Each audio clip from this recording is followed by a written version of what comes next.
Imagine being able to carry your Windows operating system with you wherever you go, on a simple USB drive. Omaha Computing Solutions offers a solution called Windows to Go, which allows you to create a portable version of Windows on a USB drive. This means you can plug the drive into any compatible computer and boot up Windows from it without affecting the host system's files. To create a Windows to Go drive, you'll need a certified USB drive with a minimum capacity of 32 GB and a Windows installation ISO file. Omaha Computing Solutions suggest helpful tools that simplifies the process of creating a Windows to Go drive. Simply connect your USB drive to a computer running Windows.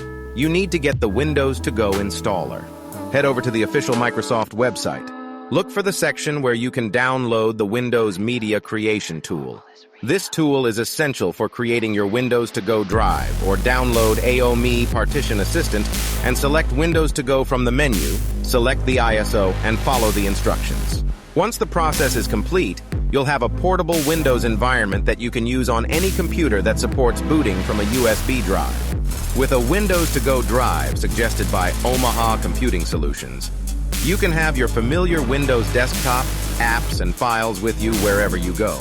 Whether you're traveling, working remotely, or just need a secure and consistent computing environment, a Windows to Go drive is a convenient solution for your on-the-go computing needs.